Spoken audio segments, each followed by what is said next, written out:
Bueno, el día de hoy vamos a estar hablando de un tema muy importante para la vida cristiana y es acerca de la oración. Creo que para nadie es una duda o para nadie es un misterio que necesitamos crecer en nuestra vida de oración. Creo que ninguno en este momento podría decir mi vida de oración está perfecta, no necesito crecer, no necesito mejorar, sino que a lo largo de toda nuestra vida cristiana siempre estamos viendo cómo podemos crecer en nuestra vida espiritual y por supuesto la oración hace parte elemental y fundamental de nuestro crecimiento hacia la imagen de Jesucristo.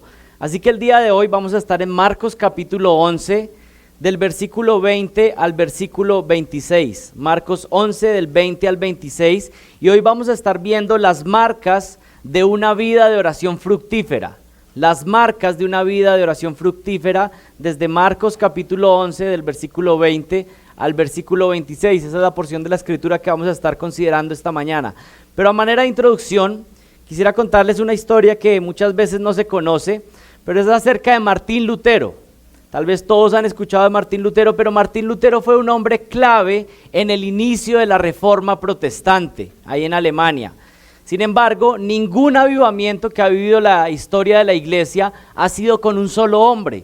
Siempre que hay un momento especial en la historia de la iglesia, lo que ha hecho el Señor es que sí levanta unos grandes predicadores, pero también pone alrededor un grupo de hombres de Dios para levantar ese proceso que Dios está haciendo. Y eso fue lo que sucedió en el tiempo de la Reforma Protestante. Estaba Martín Lutero, pero Dios utilizó un equipo de hombres para reformar Europa.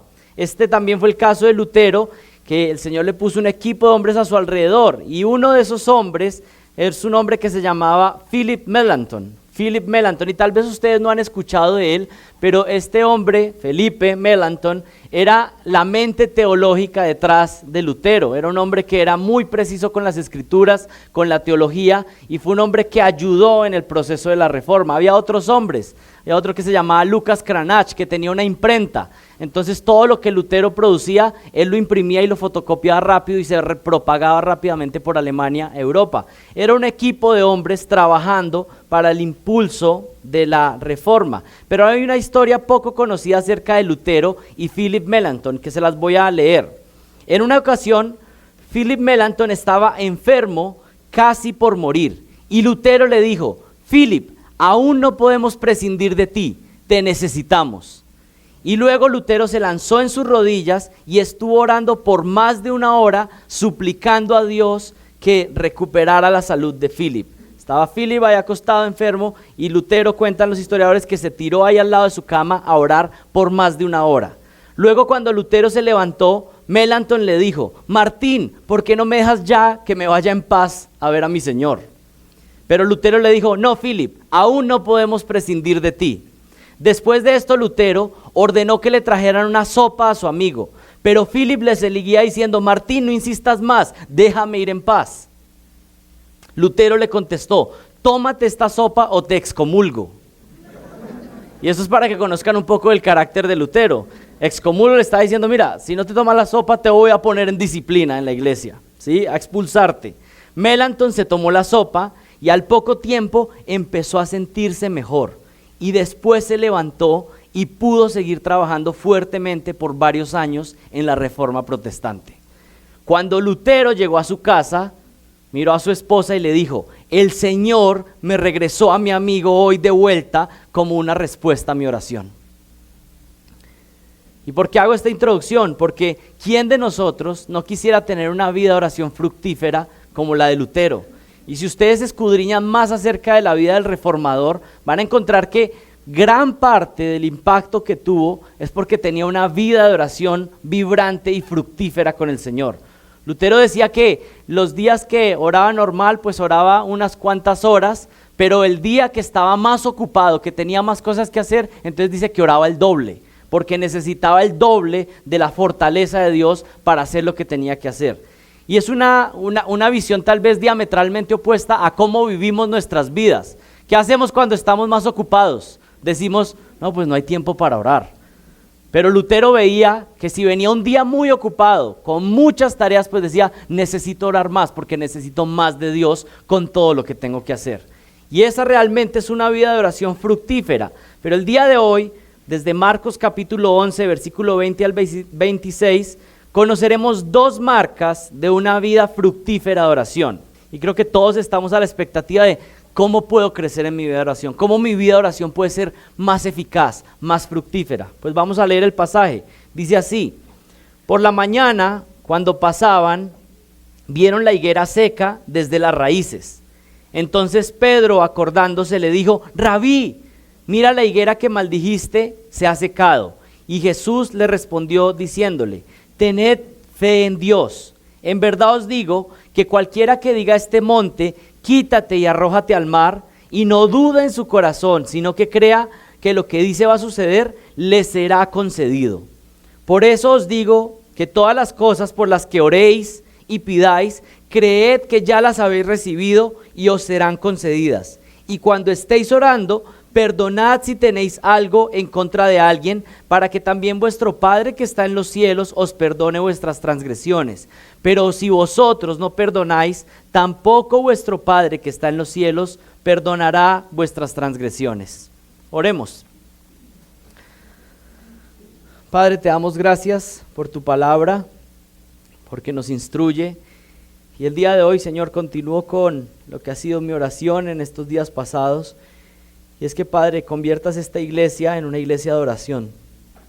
Padre, que seamos personas que no solamente cumplen con la oración porque es algo que hay que hacer y que sí es una disciplina, Señor, pero, Padre, que seamos una iglesia que ora, Señor, y que ora con valentía, que ora con fuerza, que ora con convicción, que ora con confianza de que tú vas a responder a nuestras oraciones.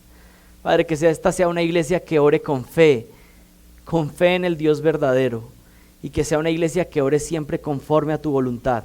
Cumple tus propósitos, Señor, en esta ciudad y en este país a través de esta iglesia. Padre, queremos ser personas que se inclinan ante ti y suplicamos antes de hacer cada cosa, porque necesitamos de ti. Apartados de ti nada podemos hacer, pero si tú estás ahí bendiciéndonos, pues no va a haber nada imposible, Señor, conforme a tus propósitos, que no vayamos a poder hacer, Señor. Te doy gracias porque tú has puesto a disposición tu poder para que tu iglesia pueda cumplir tus propósitos.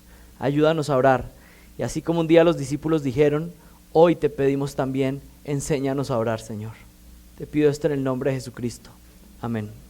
La primera marca de una vida de oración fructífera es que debemos tener una oración con fe y sin dudas. Esa es la primera marca de una vida de oración fructífera. Una vida de oración que es con fe y que no tiene dudas. Y miren el versículo 20. Por la mañana, cuando pasaban, vieron la higuera seca desde las raíces. Entonces Pedro, acordándose, le dijo: Rabí, mira, la higuera que me maldijiste se ha secado. Y Jesús respondió diciéndoles: tened fe en Dios. Y miren ahí en el versículo 20 y 21, ¿qué es lo que está pasando? Pues tenemos algo de contexto. El Señor hace un par de días había declarado una maldición sobre esa higuera, y ya hemos llevado varias semanas estudiando acerca de este evento, y sabemos que el Señor estaba enfatizando la maldición que estaba viniendo sobre la religión judía, sobre Jerusalén y sobre el templo, que aunque aparentemente se veía con vida, pues estaban muertos espiritualmente y no daban ningún fruto.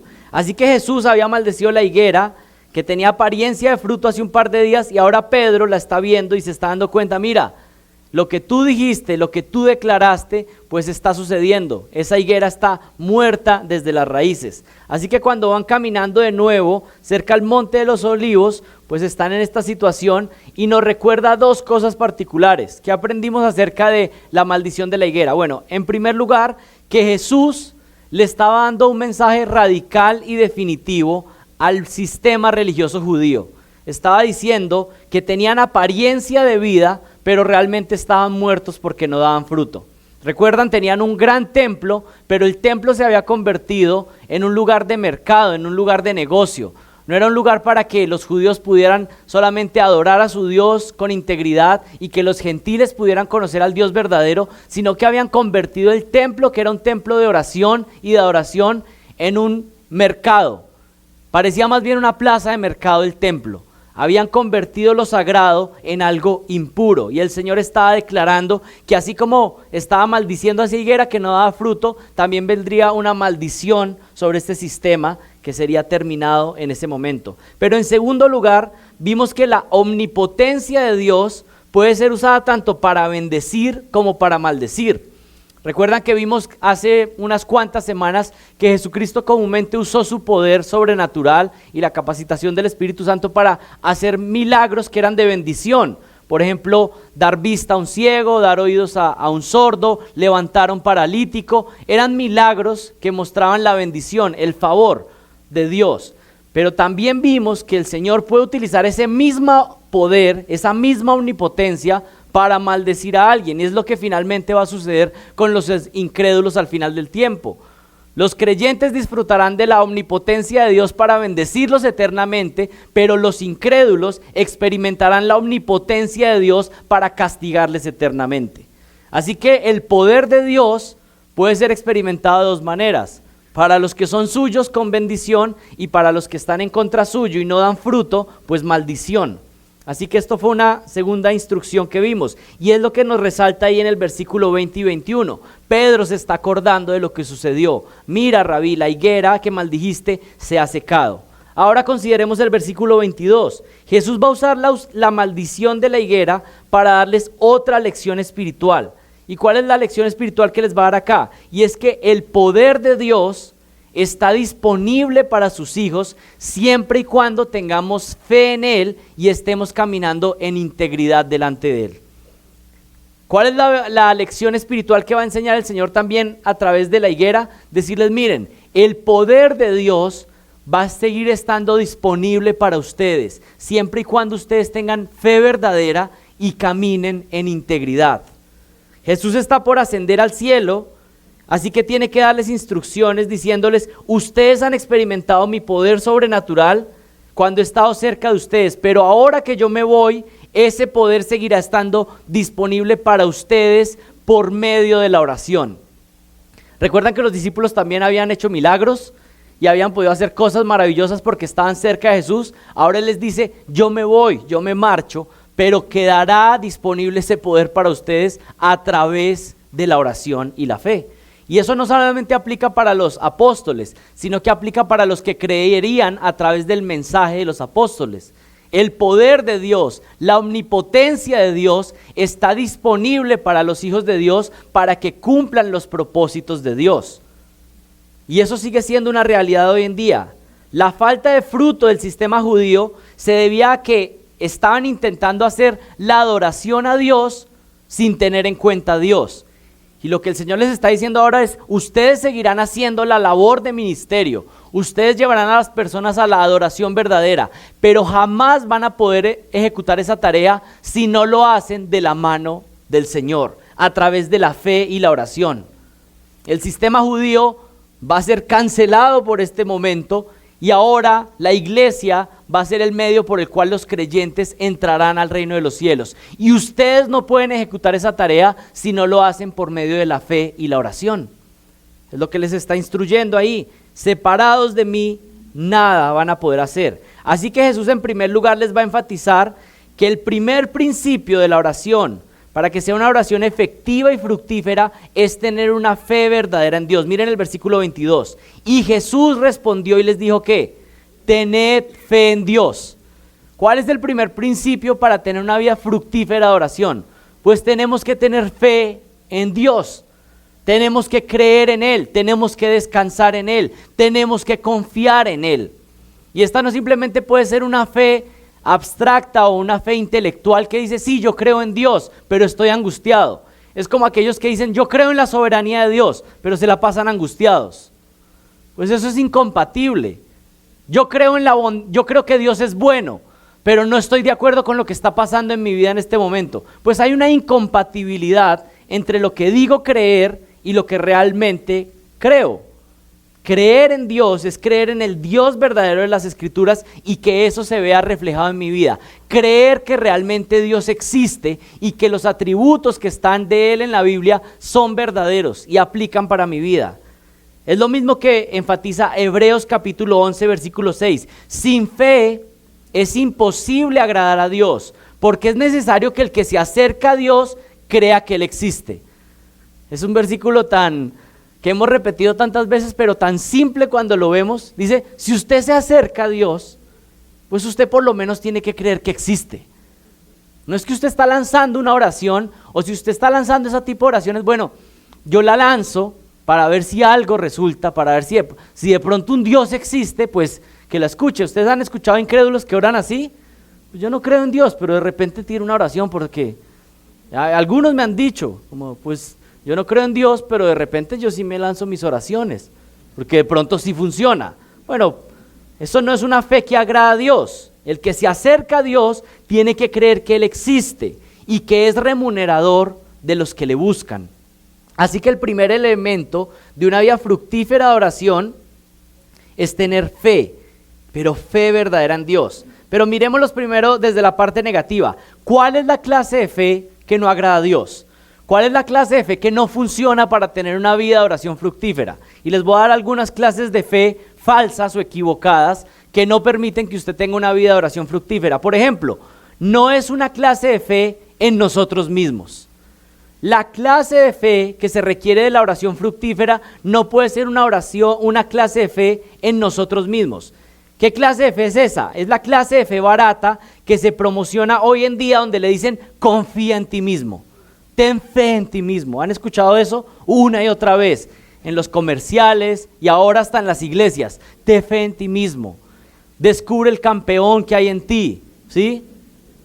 Bueno, esa no es la clase de fe que hace que nuestra vida de oración sea fructífera. Ten fe en ti mismo, ten fe en tu potencial. Esta es una fe equivocada y es una fe en nosotros mismos. ¿En quién tenemos que tener la fe? En Dios. Segunda clase de fe equivocada. Tampoco es una fe en la fe. Tampoco es una fe en la fe. Pensando que los resultados de mi oración residen en mi propia fuerza espiritual. La fe correcta siempre es una fe que depende de Dios. Y esto es importante porque también en algunos círculos se habla de que, bueno, es que algunos que tienen esa como una parte más potente, más mística, tienen fe en su propia fe, ¿sí? Y esto es falso. Tampoco, en tercer lugar, es una fe esotérica.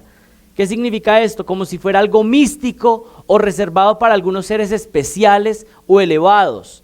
Pero miren, tampoco es una fe que podríamos llamarle la fe de la ley de la atracción. Esto es una fe que se está promoviendo muy en día, y es que los seres humanos pueden atraer lo que quieren por medio de unas leyes que se llaman las leyes de la atracción.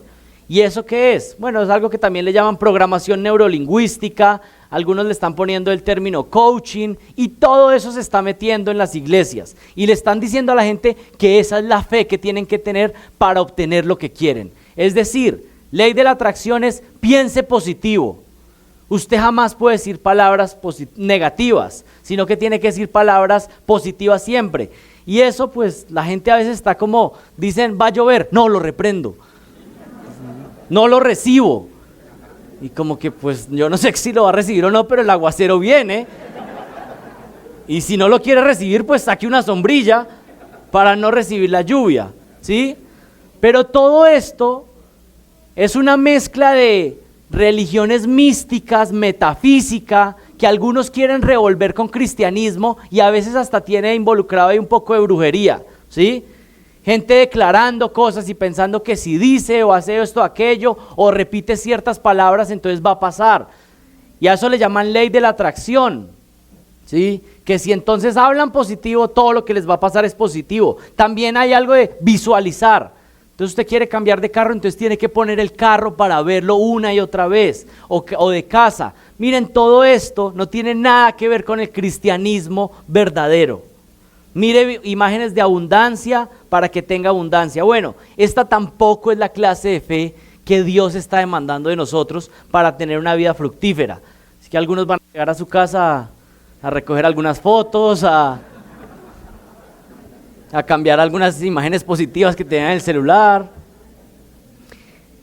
Si esa es la clase de fe que no agrada a Dios, entonces ¿cuál es la clase de fe que sí agrada a Dios? ¿Cuál es la clase de fe que agrada a Dios? Pues miren el versículo 22. Jesús respondió diciéndoles que tened fe en Dios. Todas estas otras clases de fe que vimos son fe en otras cosas, en otros sistemas. Pero lo que Dios demanda de nosotros para tener una vida de oración fructífera es que tengan fe en el Dios verdadero. Crean en Él, en lo que Él dice. Esa es la clase de fe que es agradable a Dios. ¿Cuál es el punto clave de la oración que es fructífera? Es tener una resolución del alma y de la mente que cree sin dudas en el Dios verdadero.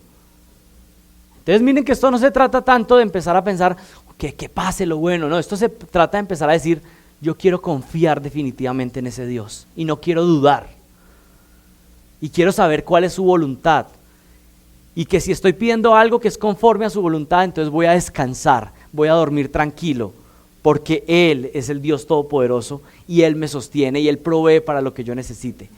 Esa es la clase de fe, una fe descansada, no una fe que está ansiosa, angustiada, sino que es una fe que presenta sus peticiones y dice, ya le presenté al único que pueda hacer algo. Y si es su voluntad, entonces ya tengo la respuesta y me voy a ir a descansar tranquilo.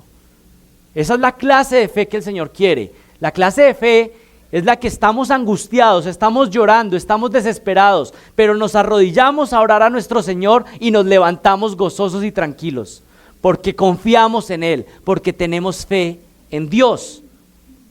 Tener fe en Dios incluye creer en quién es Él y confiar plenamente en sus atributos. Pongamos unos ejemplos. Si tengo fe en un Dios santo, esto quiere decir que mis peticiones de oración tienen que ser peticiones santas. Si yo tengo fe en un Dios eterno, esto quiere decir que mis peticiones de oración tienen que estar conectadas con propósitos eternos. Si tengo fe en un Dios omnipotente, esto quiere decir que mis peticiones de oración deben venir con confianza porque sé que para Él nada es imposible. Si tengo fe en un Dios que es omnisciente y sabio, mis peticiones deben venir descansadas porque Él sabrá cuál es la mejor manera de responder. Si yo creo que Él es sabio, pues entonces yo puedo descansar en que Él sabe qué es lo mejor para mí. Y puedo orar como oran los hombres de Dios y decir, Señor, oro esto, pero que se haga tu voluntad. Lo que tú determines es mejor. Y así usted tiene que orar en cada situación de su vida. Usted hace un análisis bíblico y dice, lo que voy a orar creo que no es pecaminoso. Yo creo que esto es algo que glorifica al Señor. Por ejemplo, usted tiene que pagar las cuentas de su casa. Eso es algo que glorifica al Señor. Usted tiene que proveer para su hogar. Eso es algo que glorifica al Señor. Así que usted puede venir con confianza y decirle, Señor, yo necesito que por favor proveas para los recursos para mi casa. Pero yo confío en que tú lo vas a hacer de la manera que tú consideres, en el tiempo que tú consideres. Pero son cosas que glorifican al Señor y tengo que hacer un análisis bíblico, pero luego puedo ir y pedir otras peticiones. Por ejemplo, ¿quieres tener un hijo? El Señor no ha concedido un hijo. Pues mira, pides al Señor porque crees que es algo que glorifica al Señor, porque es algo que no va en contra de su voluntad, y oras y dices, Señor, si es tu voluntad, danos un hijo. Tú sabes que eso es lo que queremos, estamos orando, pero ¿sabes qué? Descansamos en que tú sabes que es lo bueno para nosotros. Señor, voy a orar por la salud de este familiar que está enfermo. Oramos y suplicamos, y yo sé que tú eres poderoso y puedes hacer lo que sea necesario. Puedes usar la medicina, puedes usar lo que sea necesario para sanar a este familiar. Pero ¿sabes qué? Si se enferma más y se muere, descansamos en ti, que se haga tu voluntad y no la nuestra. Eso es tener fe en Dios, eso es creer realmente en Dios, porque si no, el otro método que muchos todavía tal vez tienen incrustado en sus mentes, eso realmente no es creer en Dios, eso es creer que usted es Dios y que Dios es su sirviente y que Él tiene que hacer lo que usted le diga. Y por eso algunas personas cuando oran, hasta les enseñaron a orar como que usted ore con autoridad, ¿no? Y no se dan cuenta a quién le están hablando. Usted le está hablando a Dios, así que usted no le venga a hablar como que le está mandando qué tiene que hacer y como que va a subir el tono porque aquí aquí es guerra espiritual y no sé qué, y empiezan a hablar como con más fuerte.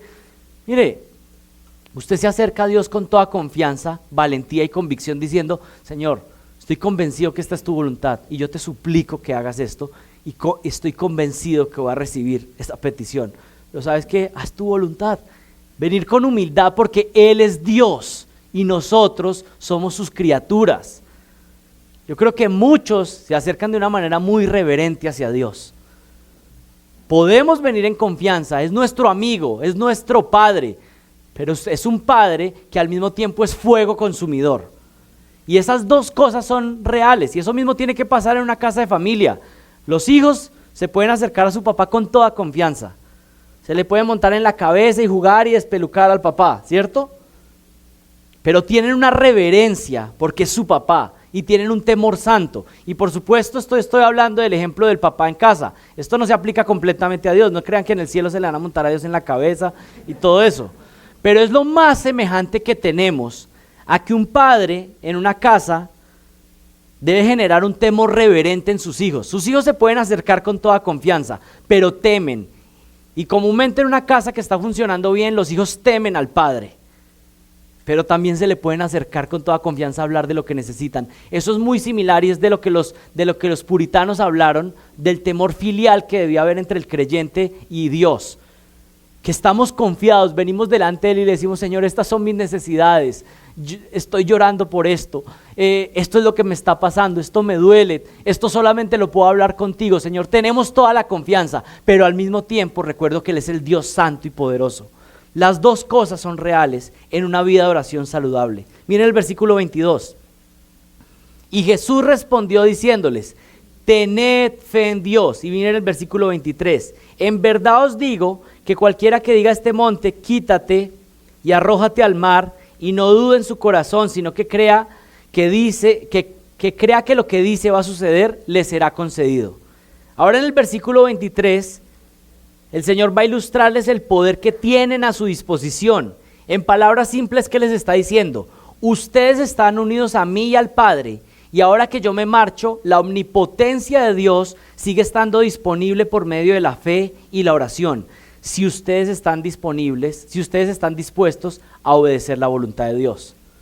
Y es importante poner la cláusula final, porque esta es la clave para poder aplicar esto. Miren, el poder de Dios está a disposición para nosotros si estamos queriendo cumplir su voluntad. El poder de Dios no está para juguetear o para por usted hacer un show del poder de Dios y entonces que la gente vea su poder. Eso no funciona así. Si es conforme a los propósitos de Dios, si Dios quiere hacer algo, entonces usted ora y usted puede estar convencido que el Señor va a cumplir con sus propósitos y que su poder está a disposición. Están viendo el monte de los olivos donde estaban ahí las higueras y Jesús les dice: si ustedes tienen fe en Dios, cualquiera que diga a esta montaña que se lance al mar y lo haga sin dudar, entonces eso sucederá. Y aquí muchos comentaristas dicen que Jesús está usando una hipérbole, dando un ejemplo exagerado. Por supuesto, está diciendo algo pues como lo más grande en ese momento. Están delante del monte y dice: miren, el poder de Dios es tan grande, su omnipotencia es tan grande que aun si fuera quitar esta montaña y tirarla al mar, eso sería como nada para Él. ¿Sería algo difícil para Dios coger una montaña y tirarla al mar? No tiene dificultad, no es nada difícil, pero lo que les está diciendo es: ese mismo poder de Dios, que no es nada difícil para Él, está aplicado para ustedes. ¿Qué es lo que está queriendo decirles? Aunque sí es una hipérbole, es algo exagerado, pero les está dando un punto y significa algo literal. ¿Y qué es lo que significa? Si en algún momento el poder de Dios es requerido por ustedes, aún en la situación más grande que se puedan imaginar, cualquier cosa que tengan que enfrentar, si tienen fe en Dios y oran, entonces pueden confiar en que el poder de Dios está a su disposición. Se los vuelvo a leer. Si en algún momento el poder de Dios es requerido por ustedes, aún en la situación más grande que se puedan imaginar o que tengan que enfrentar, si tienen fe en Dios y oran, entonces pueden confiar en que el poder de Dios está a su disposición. Y hay algo muy interesante. Cuando uno estudia este pasaje y estudia algo de la historia, había un dicho popular en la antigüedad. Ese dicho popular en la antigüedad se refería a los consejeros, ¿sí? Personas que le daban consejo a otros o maestros sabios y solucionaban problemas. Es decir, alguien venía con una situación muy difícil y un consejero solucionaba el problema por medio de su sabiduría. Y a eso, ¿saben cómo les llamaban? Derribadores de montañas. A los buenos consejeros de la antigüedad les llamaban derribadores de montañas. ¿Por qué? Porque las montañas eran como problemas tan grandes que las personas pensaban que no tenían solución, pero un buen consejero sabio daba una solución y era como derribar montañas, poder pasar adelante. Así que algunos comentaristas también dicen que seguramente Jesús estaba utilizando este dicho popular. Esta es la imagen y la representación de los grandes problemas en la vida que son como montañas que alguien piensa que no puede superar, pero por supuesto si se aplica el poder de Dios, pueden ser superados. Así que Jesús lo que está diciendo también podría ser, ustedes cuentan con el poder de Dios por medio de la oración para derribar cualquier montaña u obstáculo que se les presente, por más grande que se vea. Si oran con fe, para Dios no hay nada imposible. Para Dios no hay nada imposible. Miren el versículo 23. Nos está dando más información acerca de la clase de fe que agrada a Dios en nuestra oración. Ya vimos en primer lugar que tiene que ser una fe en Dios, pero también tiene que ser una fe sin dudas y con plena confianza. El versículo 23 no solo nos dice que es fe en Dios, sino cómo se manifiesta esa fe en Dios. Tiene que ser una fe sin dudas y con plena confianza. Miren el versículo 23, dice, y no dude en su corazón, sino que crea que lo que dice va a suceder y le será concedido. Y aquí por supuesto entonces este pasaje del versículo 23 no está hablando de irse a una montaña e intentar moverla, ¿sí? Aquí no les está diciendo, bueno, váyanse a San Antonio e intenten mover San Antonio y tirarlo al mar. ¿Por qué no? Miren, yo no creo que el pasaje signifique, bueno, eso no aplica nunca, mover una montaña. Yo estoy convencido que si Dios necesita que un día se mueva una montaña para cumplir con sus propósitos, pues Él lo hará. Pero si usted se va a ir a San Antonio a intentar mover una montaña porque sí, pues eso no hace parte de los propósitos de Dios. El pasaje no está hablando de intentar ir a mover montañas. El pasaje les está diciendo, miren, aún lo más grande que ustedes se puedan imaginar, el Señor lo puede hacer. Entonces esto se aplica a nuestras vidas y cada uno puede pensar y decir, bueno, ¿cuál es la montaña en mi vida que yo pienso que es tan grande, tan alta, tan difícil, que a veces pienso que no tiene solución? Pero el Señor está diciendo, si ustedes vienen con verdadera fe en Dios, para Él no es nada difícil quitar esa montaña de en medio. Eso es lo que está diciendo.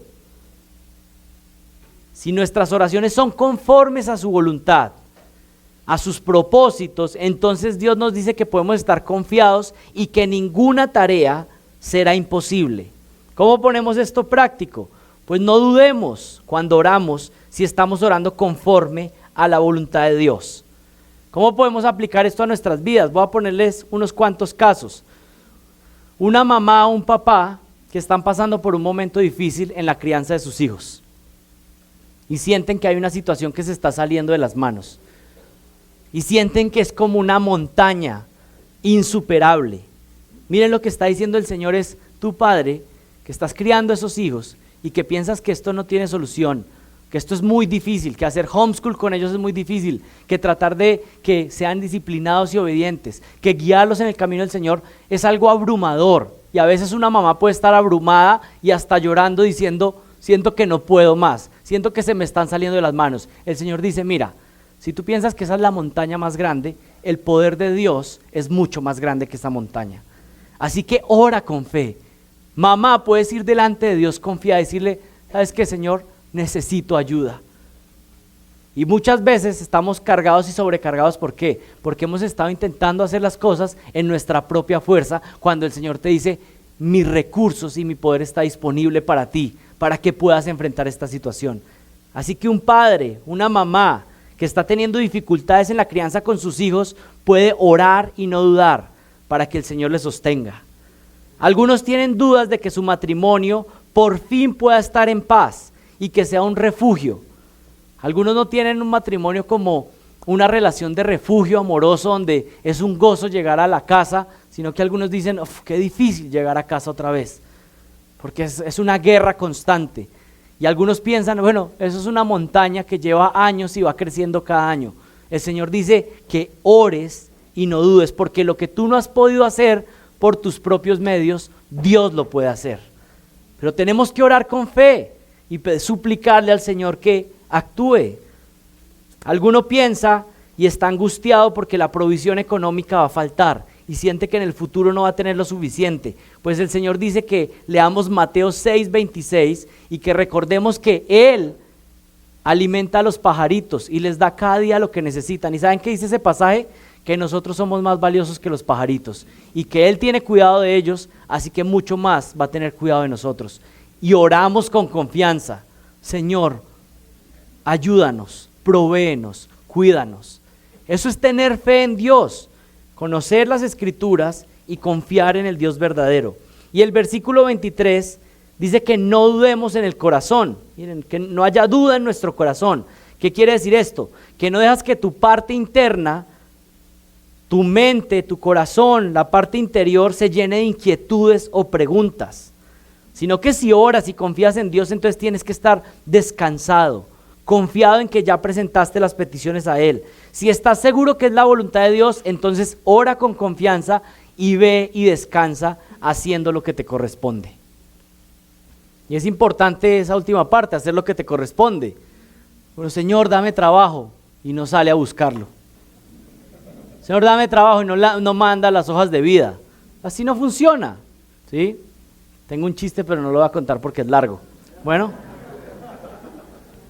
sí lo voy a contar, pero a ver si me acuerdo. Era como un hombre que estaba en una barca y la barca estaba así por caerse, por hundirse. Y Señor, manda, ayúdame, rescátame. Y pasó una lancha. Venga, lo ayudamos. No, estoy esperando la ayuda del Señor. Bueno, se fue la lancha. No, Señor, por favor, ayúdame. Y entonces llegó un helicóptero. No, yo estoy esperando que el Señor me rescate. Bueno, al final pues se ahogó, se murió. Y allá, Señor, ¿por qué sí te pedí que me ayudaras? Y pues Él le dijo: pues te mandé todas las ayudas. Realmente no era un chiste, ¿sí?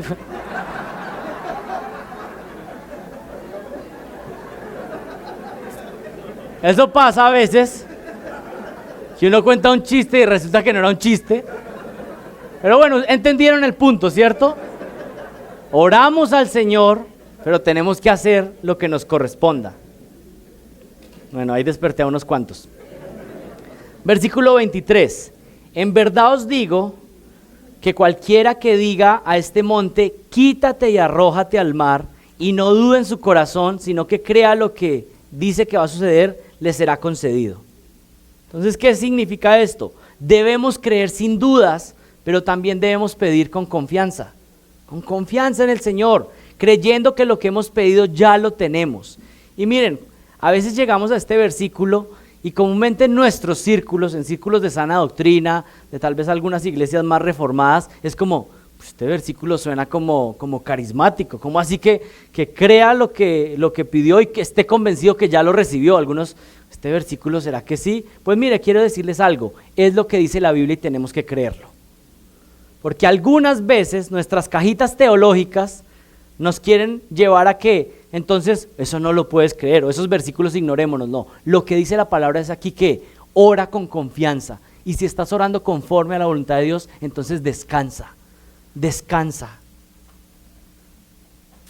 Este versículo nos está animando a que oremos con confianza, con valentía, creyendo que Dios ya ha actuado. ¿Y cuál es el punto aquí? Que vamos a orar con fe. ¿Y qué significa orar con fe? Que he hecho un análisis bíblico de mis peticiones y he considerado que mi petición está conforme a la revelación de Dios, entonces voy a descansar, voy a orar con confianza, pero también voy a orar con valentía, descansando en Él. Ahora, hacemos la petición con valentía, con confianza, orando: Señor, por favor, te suplico que respondas esta oración y confío en que tú tienes poder. Creo aún que ya he recibido esa petición, ¿sí? Pero ¿qué pasa si la respuesta es negativa? ¿Qué pasa si no sucede por lo que oramos? Algunos dirían: bueno, entonces ponemos en duda estos versículos. Bueno, hay varias posibilidades, pero vamos a considerar dos. ¿Por qué la respuesta negativa puede venir? Número uno, porque Dios ha determinado sabiamente que no es el momento aún para conceder esa petición. Ejemplo, una esposa está orando por la salvación de su marido y puede orar con confianza, con convicción, pero puede ser que el Señor dice: bueno, esto va a suceder en el futuro, no es el momento, aún no. Pero eso no quiere decir que debe desanimarse de orar, sino que tiene que seguir orando con más insistencia. La oración por un hijo, La oración por cualquier situación, si ustedes creen que es la voluntad de Dios, sigan orando y no se desanimen, sino que sigan orando con más fe en el Señor. Pero una segunda posibilidad, ¿cuál es? De pronto usted está orando convencido que era la voluntad de Dios, pero esa no era la voluntad de Dios para su vida. Usted está pidiendo algo, pero eso no es lo bueno para su alma. Usted estaba convencido que eso era lo que usted necesitaba, pero Dios sabe que eso no es lo necesario y que eso no es lo bueno para que usted sea transformado a la imagen de Jesucristo. Así que la respuesta puede ser negativa, porque aunque creíamos que estábamos orando conforme a la voluntad de Dios, pues no es la voluntad de Dios. ¿Cuál es el punto aquí? Es un punto que se enfatiza desde el Antiguo Testamento, y vayan al Salmo 37:4. Salmo capítulo 37, el Salmo 37.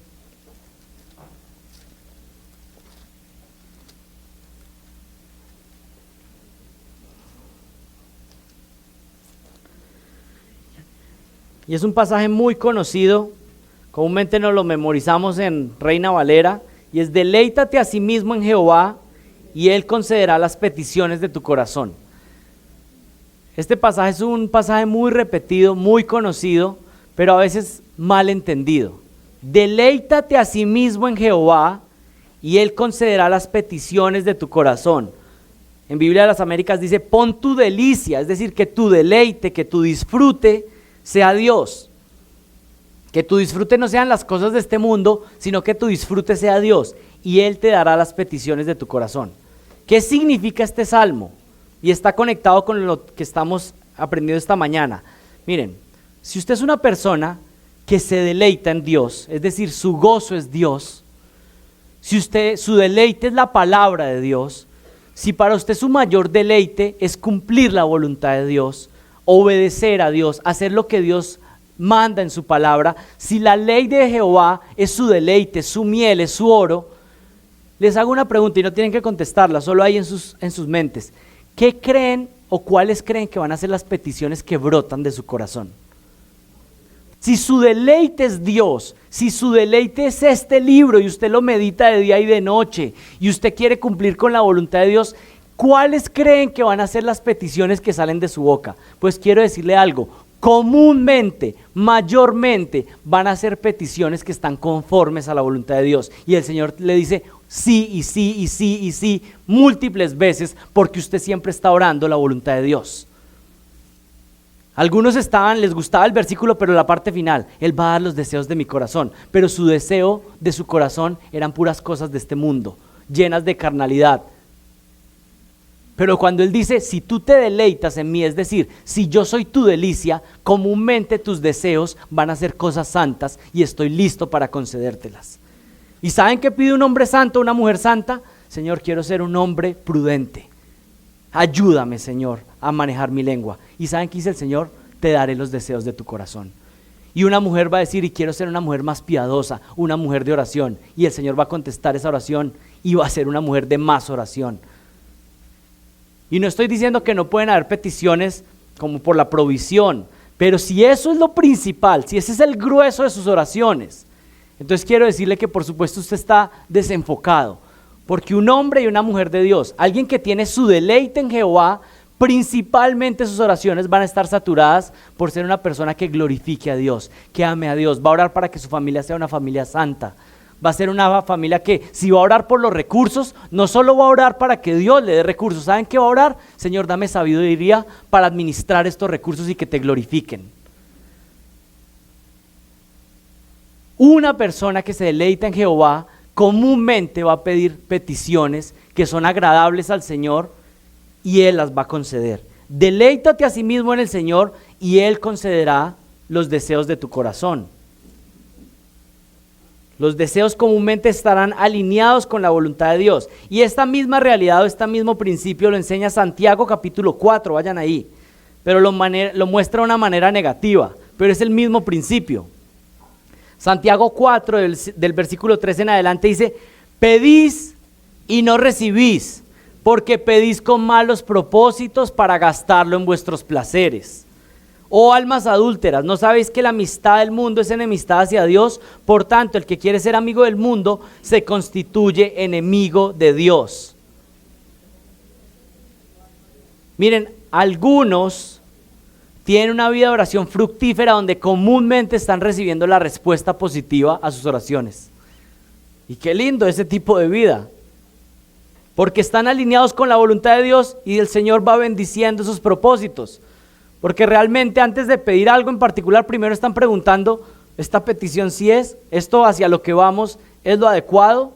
Y una vez que está convencido, sí es eso, entonces ahora voy a pedir con convicción para que el Señor lo haga. Pero primero había que orar para estar seguro de eso es lo que hay que hacer. Por el contrario, hay algunos que nunca reciben lo que piden. ¿Por qué? Porque piden cosas que no son conforme a la voluntad de Dios. Y si son sus hijos, Él no les dará lo que no es bueno para sus almas. Él no les va a dar lo que les va a hacer daño espiritualmente, ¿sí? Y aquí les animo a que si tienen tiempo esta semana pueden escuchar el sermón en 1 Juan 3:22. En la serie que hicimos de 1 Juan hay un mensaje que habla también acerca de este principio, 1 Juan 3:22. Y ahora miren el versículo 24 en Marcos 11. Por eso os digo que todas las cosas por las que oréis y pidáis, creed que ya las habéis recibido y os serán concedidas. El Señor nos manda a orar con fe en Dios y esto incluye una fe sin dudas, porque ya tenemos una fe confiada y valiente para orar y suplicar. Y miren, cuentan los historiadores de la Reforma de un hombre llamado John Knox, que fue estudiante de Juan Calvino y fue el reformador en Escocia. Y este era un hombre que oraba sin dudas y con confianza y con convicción. Y hay una oración corta que siempre se recuerda de John Knox. ¿Saben qué oraba él? Porque quería que sucediera un avivamiento espiritual en su país. John Knox oraba esto: Señor, dame Escocia o me muero. Era su petición.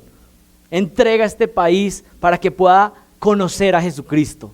Y esa era su convicción. Y algo muy interesante porque los historiadores dicen que la reina que había en esa época que estaba persiguiendo a la Reforma, que le llamaban María la Sangriente o Bloody Mary, dice que ella decía algo acerca de la oración de John Knox. Miren lo que decía: yo le tengo más miedo a las oraciones de John Knox que a todos los ejércitos de Europa juntos.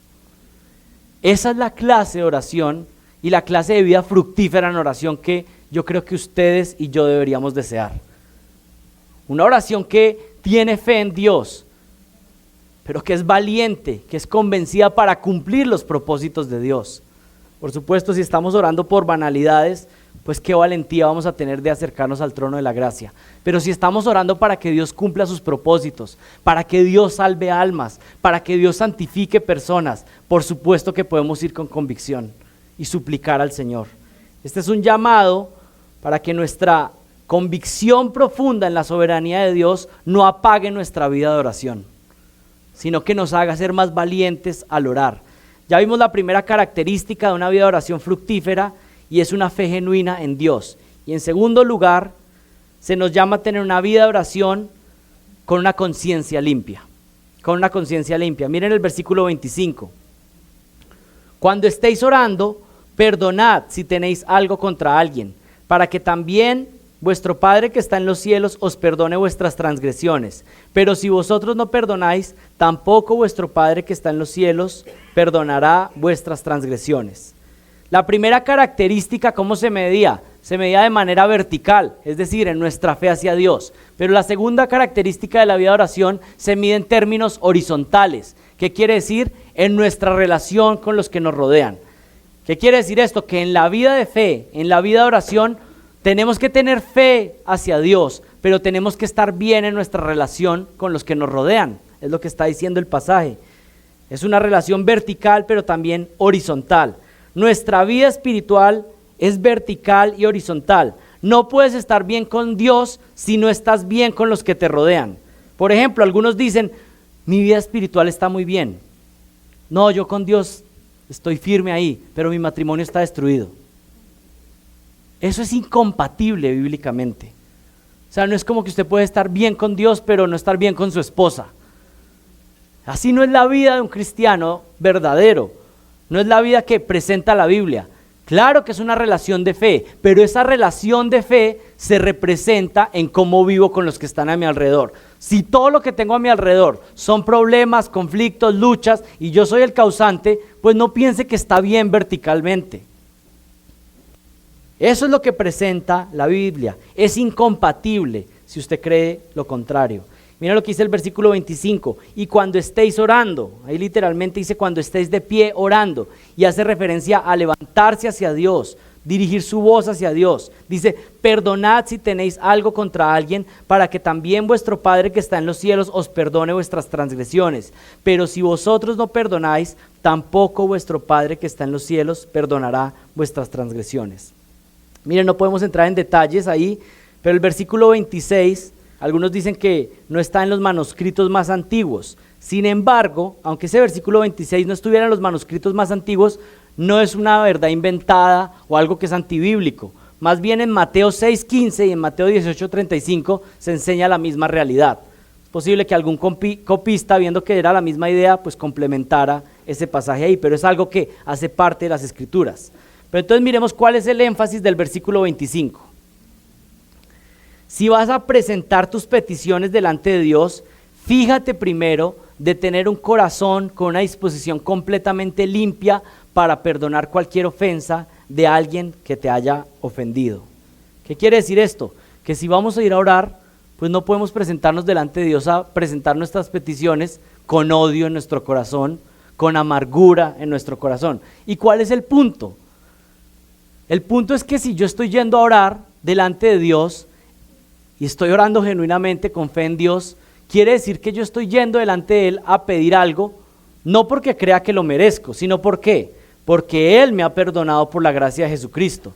Es decir, si yo voy a pedir algo delante de Dios, no lo pido en mis propios méritos o en mi propia fortaleza espiritual, sino que estoy viniendo apelando a su misericordia, apelando a su gracia. ¿Qué quiere decir eso? Que he entendido el Evangelio, que yo soy una persona que he sido perdonada, y como he sido perdonado, vengo a pedir. Así que si alguien se presenta delante de Dios diciendo, yo a este no lo perdono, yo a este no le hablo, yo a este no soy capaz de volverme a tener relación con esta persona tendría que venir de rodillas suplicando perdón para que yo lo perdone. Si usted está viniendo con esa actitud, ¿qué es lo que está diciendo el pasaje? Usted no ha entendido el Evangelio. Usted está viniendo en sus peticiones pensando que usted lo merece, porque si usted realmente entendiera que usted ha sido alguien perdonado por la gracia y que viene a pedir algo a Él solamente por misericordia y por gracia, pues usted no podría tener una actitud altiva de no perdonar a otros. Una persona que no perdona y que no tiene una actitud de perdón hacia otros, es una persona que muy posiblemente, lo más probable es que no ha experimentado el perdón de Dios. Porque es imposible que usted se sienta perdonado, que usted sienta que sus pecados han sido tantos y que usted es perdonado y que luego usted diga a otro, pero a estos yo no los perdono. Si el cristiano verdadero, ¿cómo se siente? Si no fuera porque el Señor me perdona, yo estaría condenado. Yo soy lo peor. Yo no voy a ir al cielo por mí, sino porque Él me perdonó. Y si usted se siente realmente de esa manera, yo creo que es imposible que usted tenga una actitud contra otros de decir como, no, pues no los perdono. Así que personas, esposas que vienen a orar, pero no han perdonado a sus esposos, están estorbando sus oraciones. Esposos que están orando y no han perdonado a sus esposas, están estorbando sus oraciones. Miembros de iglesia que están orando, pero no han perdonado situaciones entre ustedes, están estorbando sus oraciones. El Señor dice que para tener una vida de oración fructífera tenemos que tener una relación correcta con Dios, pero también una relación correcta con los que nos rodean. Es lo que está diciendo el pasaje. ¿Qué tiene que ver el perdón con mi vida de oración? Pues tiene que ver todo, porque no merecemos nada, hemos sido perdonados y por ese perdón es que venimos a suplicar. Así que el mandato del versículo 25 es que si queremos estar en paz con Dios, debemos estar también en paz con los hombres. Nuestra relación horizontal afecta nuestra relación vertical y viceversa. Nuestra oración de fe tiene que ser también una oración con conciencias limpias, perdonando porque nosotros hemos sido perdonados. Así que ¿cómo aplicamos esto a nuestras vidas para terminar? Pues necesitamos ser personas que empiezan a crecer en la vida de oración. Y miren, mi petición esta semana ha sido que nuestra iglesia sea una iglesia de oración que tiene fe en Dios, que comúnmente está pidiendo peticiones que son conformes a su voluntad y vemos las respuestas. Es hermoso estar pidiendo al Señor y ver las respuestas. Pedir al Señor y escuchar su respuesta positiva. Así que esta sea una iglesia de oración. No podemos tener ningún impacto espiritual si el Señor no nos bendice. Y necesitamos suplicar para que Él bendiga los esfuerzos.